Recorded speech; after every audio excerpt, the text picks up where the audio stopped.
Ugwumba.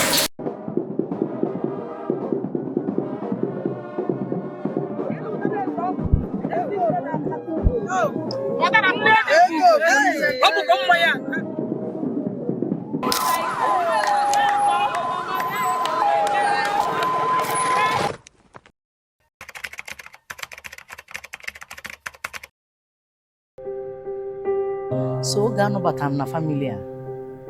Nne di m were m dịka obere nwa ya nwanyị.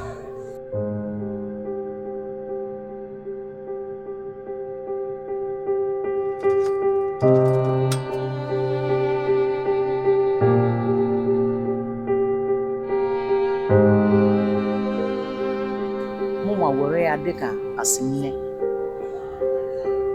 Mụ na ya na-eme ka nne na nwa. Mụ na ya hapụ ihe mbọsị a n'efe ọzọ ọbụla. Ebe ọbụla afụrụ anyị, a na-ajụ ya ọnwụnwa gị ụdị ihe a.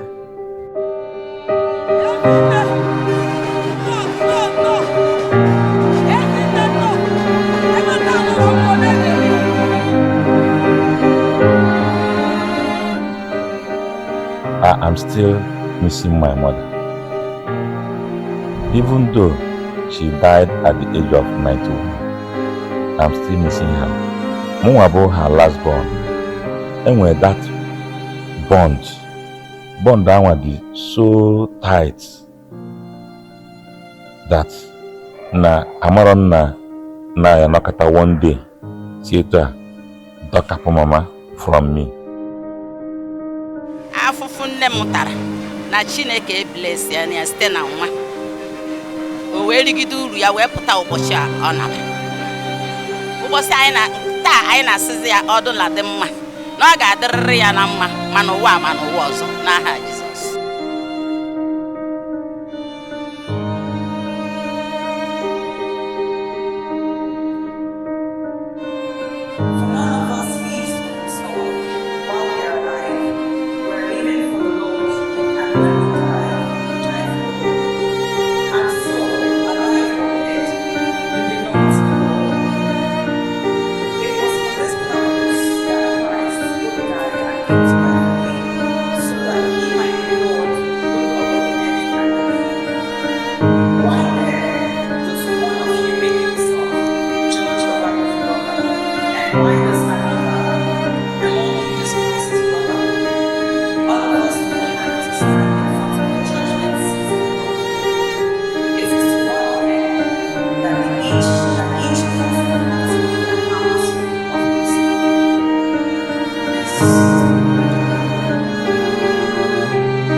For 1 month crying because this thing cannot be reversed again. On a more heartbreak.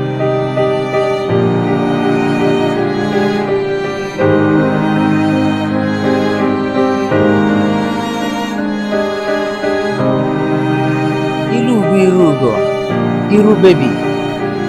Oshioro ma agbara. Nne nwere swag. Ezinne asị gị jee nke ọma.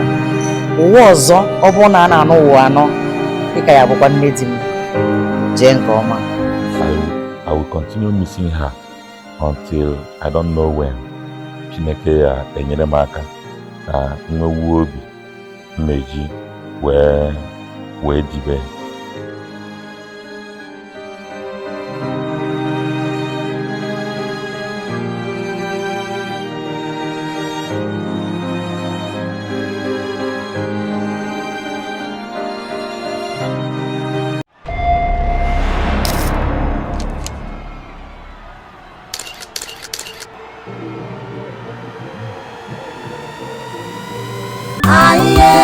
Manana Irugo anyasi gige mesia Aye manana Irugo anyasi gige mesia Aye manana Irugo anyasi gige mesia Aye manana Irugo anyasi gige mesia